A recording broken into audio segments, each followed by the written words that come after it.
जय हिंद आप सभी को। देखिए, ये हमारी एमपी पटवारी के लिए मैनेजमेंट यानी प्रबंधन की प्रीवियस शिफ्टों में पूछे गए क्वेश्चनों पर आधारित मोस्ट एक्सपेक्टेड क्वेश्चन की क्लास है, जिसमें लगभग 40 क्वेश्चनों को हमने कवर किया है। तो जिनका भी एग्जाम आने वाले शिफ्टों पे है उनको ये वीडियो देखना चाहिए, उनके लिए ये वीडियो काफ़ी इंपॉर्टेंट होने वाला है। तो पहले क्वेश्चन से शुरू करेंगे और इस वीडियो में हम क्विक रिवीजन करेंगे क्वेश्चनों का। ठीक है, पहला क्वेश्चन है कि मानव संसाधन प्रबंधन का निम्न में से कौन सा प्रकार भविष्य मानव संसाधन आवश्यकताओं के पहचानने और कार्मिक जरूरतों के पूर्वानुमान से संबंधित है। तो भविष्य की योजनाओं को समझने और कार्मिक जो भी पूर्वानुमान होता है वो सब नियोजन के अंदर आते हैं, जिसको आप प्लानिंग कहते हैं। ठीक है, नेक्स्ट है तलपट। तलपट में यदि मजदूरी को वेतन के साथ जोड़ दिया जाए, इसे वेतन और मजदूरी के रूप में दिखाया जाए तो यह डॉट डॉट अभिलेखित करती है।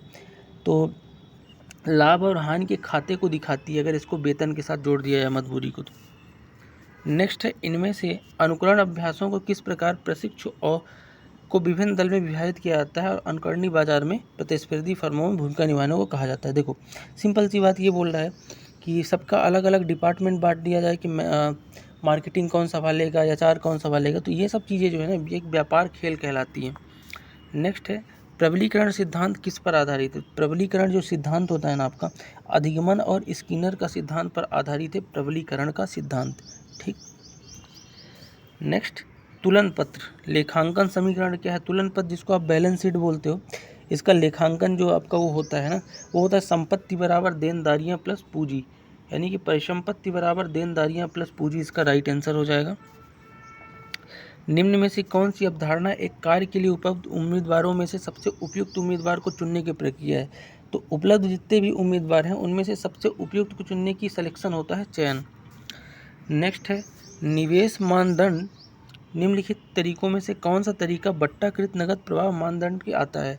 तो निवेश मानदंड का जो बट्टाकृत मानदंड है ना, ये आंतरिक प्रतिफल दर में आता है। तो आंतरिक प्रतिफल दर राइट आंसर हो जाएगा। ठीक है, नेक्स्ट, निम्न में से कौन सा निर्वात संचार के लिए बाधा नहीं है। तो निर्वात संचार के लिए बाधा इसमें से जो नहीं है ना, वो है आपका उचित योजना। अगर आप उचित योजना बना रहे हैं तो कोई बाधा नहीं है इसमें, अच्छे से प्लानिंग। निम्न में से कौन सा तलवट का उद्देश्य नहीं है। तो तलवट का जो उद्देश्य इसमें से नहीं है वो है कि व्यवसाय की लाभप्रदता, एक सेकंड, हाँ, व्यवसाय की लाभप्रदता का आकलन करना इसका कोई पर्पस नहीं है। नेक्स्ट है, एक कंपनी ने शेयर धारकों के लिए लाभांश के रूप में 2 लाख रुपए घोषित करने का निर्णय लिया। यह डॉट डॉट के अंतर्गत एक नकदी परिवार के रूप में नकदी प्रवाह वितरण में परिलक्षित होता है। तो अगर कंपनी शेयर धारकों के लिए इतना बॉन्ड वगैरह निकालती है तो उसको जो बोलते हैं ना, एक प्रकार की वित्तीय गतिविधियाँ बोलते हैं। नेक्स्ट है, निम्नलिखित में से कौन सी एक वांछित भावी अवस्था है जिस तक पहुंचने के लिए संगठन प्रयास करता है। तो संगठन जो वांछित भावी आवश्यकता है एक लक्ष्य होता है, लक्ष्य तक पहुंचने का प्रयास करता है संगठन। इनमें से किस कर्मचारी स्टॉक योजना में कंपनी कर्मचारियों को भविष्य तिथि पर शेयर लेने का विकल्प प्रदान करती है। तो कंपनी के जो कर्मचारी हैं ना, उसको कंपनी जो है ना भविष्य तिथि पर शेयर लेने का जो प्रदान करती है योजना, उस योजना को क्या बोलते हैं। तो उस योजना को बोलते हैं कर्मचारी स्टॉक जो विकल्प योजना। ठीक है, नेक्स्ट है, मध्य स्तर के प्रबंधक, इसके बारे में चिंतन कीजिए। प्रबंधन के 3 स्तर हैं आपके मेनली, शीर्ष स्तर का प्रबंधन, मिडिल स्तर का प्रबंधन और निम्न स्तर का। तो मध्य स्तर के प्रबंधन इनमें से पूछ रहा है। तो मध्य स्तर का प्रबंधन जो है ना संभागीय उद्देश्यों को पूरा करता है, प्रभागीय या संभागीय उद्देश्यों को। ठीक है, नेक्स्ट है, ऋण निधि का एक सस्ता स्रोत है क्योंकि। तो निधि का सबसे सस्ता स्रोत ऋण है, क्यों है। तो इसलिए आपका है कि ऋणों पर जो ब्याज का भुगतान है ना एक व्यय के रूप में माना जाता है और इसे कर योग्य आय को कम कर देता है, इसलिए ये चीज़ें होती हैं। नेक्स्ट है कि जब व्यापार का मालिक अपने निजी प्रयोग के लिए व्यापार धन वस्तुओं को निकालता है, क्या कहते हैं। तो व्यापार का जो मालिक है अगर अपने निजी चीज़ों को अगर निकालता है, कहने का मतलब अगर अंबानी जी अपने व्यापार से अपने खुद के खर्चे के लिए पैसा निकालेंगे तो उसे क्या बोलेंगे। तो उसे बोलते हैं आहरण। नेक्स्ट है, खरीदारी की प्रक्रिया शुरू हो जाती है जब। तो खरीदारी की प्रक्रिया तभी शुरू हो जाती है जब क्रेता उत्पाद सेवा के लिए ज़रूरत को पहचान लेता है। ठीक है, नेक्स्ट है, इनमें से कौन सी नेताओं की विशेषता है जो सत्यशील और गैर धोखेबाज बनकर उनके अनुयायियों के बीच संबंधों में विश्वास पैदा करती है। तो नेताओं की एक विशेषता है जिसमें ईमानदारी वगैरह रखनी चाहिए। तो ईमानदारी और सत्यनिष्ठा ऐसी विशेषता होती है। एक CPU कंप्यूटर का है क्वेश्चन, अगला देखते हैं। एक ग्राहक से अशोध ऋण यानी कि बैड डेप्ट वसूला गया, यह क्या है? तो बैड डेप्ट जो है ना, अशोध ऋण जो वसूला गया है, ये लाभ और हानि के खाते में जमा किया जाने वाली चीज़ है, ठीक है। नेक्स्ट देखेंगे कि निम्न में से कौन सा कथन सत्य नहीं है। तो इनमें से सत्य असत्य कथन बताना है। तो इनमें से ऑप्शन नंबर 2 जो है ना कि बॉन्ड एक प्रीमियम है, इसका मूल्य अंकित मूल्य से कम हो, ये गलत बात है, ठीक है। नेक्स्ट देखेंगे वित्तीय खाते डॉट डॉट की समयावधि के अंतर होने वाले लेन देन के लिए तैयार किए जाते हैं। तो वित्तीय खाते जो है ना 12 माह की समयावधि के लिए होते हैं, तो इसको टेन्योर कितना होता है? 12 माह का होता है। नेक्स्ट है कौन सा दृष्टिकोण अनुबंधित करता है कि जिस रूप में जब सामग्री की आवश्यकता है वह वही देनी चाहिए। ये जो दृष्टिकोण है ना, जिस रूप में आवश्यकता होनी चाहिए वही देना चाहिए, ये जो है आपका कैसा है? तो ये आपका JIT जस्ट इन टाइम, सही समय पर प्रणाली के साथ किया जाता है। नेक्स्ट है संगठन में प्राधिकरण के 3 प्रमुख प्रकार कौन से हैं? तो संगठन में जो प्राधिकरण है इसके 3 प्रमुख प्रकार होते हैं, लाइन, स्टाफ और प्रक्रियात्मक। तो ये ऑप्शन नंबर 4 राइट आंसर हो जाएगा। नेक्स्ट है व्यवसाय की कुल चालू परिसंपत्ति में निवेशित पूंजी को डॉट डॉट के रूप में जाना जाता है। तो व्यवसाय की जो चालू परिसंपत्ति है उसमें निवेशित पूंजी को सकल कार्यशील पूंजी बोला जाता है, यानी कि सकल कार्यशील पूंजी आपका राइट आंसर होगा। अगला है किस दृष्टिकोण का ये तर्क था कि व्यवसाय प्रतिष्ठान का बाजार मूल्य पूंजी संरचना को बिल्कुल भी प्रभावित नहीं करेगा।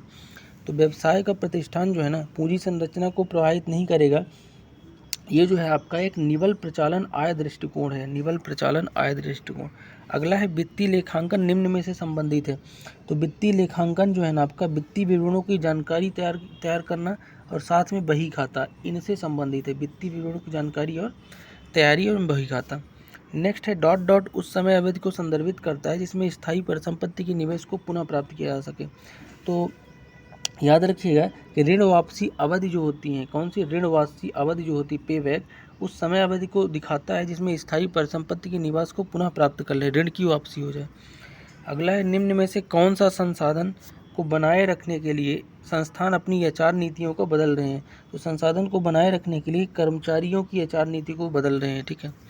नेक्स्ट है निम्नलिखित में से कौन सा सर्वश्रेष्ठ प्रबंधकीय तकनीकी कौशल के साथ संबंधित है। तो सबसे अच्छा जो है ना आपका ये विशिष्ट गतिविधि को करने की दक्षता जो है ना, ये सर्वश्रेष्ठ तकनीकी कौशल का संबंध है प्रबंधन में।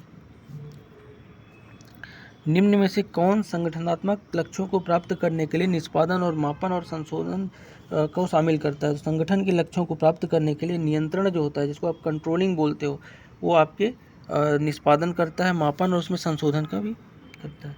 अगला है लक्ष्यों को प्राप्त करने के लिए निष्पादन और सुधारात्मक कार्यों के कार्यान्वयन के मूल्यांकन को डॉट डॉट कहते हैं। तो लक्ष्यों को प्राप्त करने के लिए जो मूल्यांकन वगैरह होता है उसे क्या कहते हैं, आपको पूछा है, तो उसे बोलते हैं आपका कंट्रोलिंग यानी नियंत्रण बोलेंगे, ठीक है। तो नियंत्रण आपका राइट आंसर हो जाएगा, ठीक। नेक्स्ट है जब आप अंतिम लेख को तैयार करते हैं तब आप पुनः बेड डेप्ट यानी अशोध लेखों को कहाँ स्थानांतरित करते हैं। तो जब आप अंतिम ऋण को तैयार करते हैं ना, तो अपने पुनः अशोध ऋण को कहाँ रखेंगे, तो उसे रखेंगे आप लाभ और हानि के लेखे में, ठीक है। नेक्स्ट है व्यय प्रबंधन जो युक्तिपूर्ण नियोजन अभ्यास में शामिल होते हैं, वातावरण में कार्य करते हैं, क्या कहलाते हैं। तो ऐसे प्रबंधक जो युक्तिपूर्ण प्लानिंग वगैरह में शामिल होते हैं और उस वातावरण में कार्य करते हैं ना, उन्हें बोला जाता है अनिश्चितता, क्योंकि प्लानिंग जो है निश्चित नहीं होती, उस चीज़ें क्या है अनिश्चित हो सकती हैं उसमें जो प्लानिंग अपन करते हैं। अगला है निष्पादन पर निगरानी रखना, मापन करना, निर्धारित लक्ष्यों के साथ इसकी तुलना करना और सुधारात्मक कार्यवाही करना, ये है क्या। तो ये सभी चीज़ें जो है ना कंट्रोलिंग यानी नियंत्रण करना के अंतर्गत आती है। आप निगरानी रखो, देखो कि जैसे काम हो रहा है उस हिसाब से हो रहा है कि नहीं हो रहा है, फिर उसमें सुधार क्या किया जा सकता है, ये सब कंट्रोलिंग के अंतर्गत आता है। अगला है वित्तीय लेखांकन मानक बोर्ड के अनुसार निम्न में से कौन सी गतिविधियों से एक नकदी प्रवाह है। तो इसमें से आपका जो लाभांश के रूप में शेयर धारकों को नकदी बही प्रवाह है ना, ये आपका मानक बोर्ड के अनुसार क्या है, वित्तीय गतिविधियों में एक नकदी प्रवाह है, ठीक है। नेक्स्ट देखेंगे कि लेखा प्रविष्टि का अभिलेखन सर्व स्वीकार लेखाकरण सिद्धांत के अनुसार किया जाता है, या इनमें से किस सिद्धांत का उल्लंघन किया जाता है, तब उल्लंघन के कारण प्राप्त त्रुटियों को डॉट डॉट कहा जाता है। तो अगर लेखांकन की किसी सिद्धांत पर उल्लंघन होगा, तो उल्लंघन की त्रुटियों को अगर प्राप्त किया जाएगा तो उन्हें लापरवाही की त्रुटियाँ बोलेंगे, ठीक है। नेक्स्ट है निम्न में से किस चयन परीक्षाओं को उचित परीक्षण देने के बाद दिए गए कार्य को करने की क्षमता के मापन के लिए संगठन द्वारा आयोजित किया जाता है। तो जो चयन प्रक्रिया है उसमें आपका अभिक्षमता यानी कि रुझान जो होता है, इस प्रक्रिया के तहत आपका संगठन द्वारा मापन आयोजित किया जाता है। तो ऑप्शन नंबर 3 राइट होगा। अगला है बाहरी सूचना संगठन के बाहर उत्पन्न होती है, निम्न में से कौन से संगठन की बाहरी सूचना का उदाहरण है। तो बाहरी सूचना कौन सी है, तो फॉर्म में भरा गया कोई चीज़ और ग्राहकों की प्रतिक्रिया यानी फीडबैक, ये सब क्या है, बाहरी सूचना है। ठीक है। अगला है कोई भी संदेश बिना ध्यानपूर्वक सुने समझा नहीं जा सकता और साथ ही ये प्रभावी संचार के लिए सबसे आम मुद्दों में से एक है। निम्न में से कौन सुनने के लिए एक प्रभावी तकनीक है। तो सुनने के लिए सबसे प्रभावी तकनीक ये है कि आँख के संपर्क से बचो, यानी सुनो आप ध्यान से। ठीक, सबसे प्रभावी। आज का लास्ट क्वेश्चन देखेंगे कि वह लेखांकन अवधारणा जो बताती है कि व्यापार एक लंबी अवधि के लिए चलेगा है क्या। तो उस लेखांकन अवधारणा को क्या बोलते हैं, तो उस लेखांकन अवधारणा को बोलते हैं सुनाम या प्रतिष्ठान अवधारणा। इसी को बोलते हैं सतत व्यवसाय अवधारणा। ये जो है आपकी एक लंबी अवधि तक चलेगा ऐसा बताती है। ठीक है। तो ये थे टॉप 40 क्वेश्चन प्रबंधन के, मैनेजमेंट के, जिसका अपन ने क्विक रिवीजन किया। ठीक है। तो मिलते हैं नेक्स्ट वीडियो में, तब तक के लिए जय हिंद।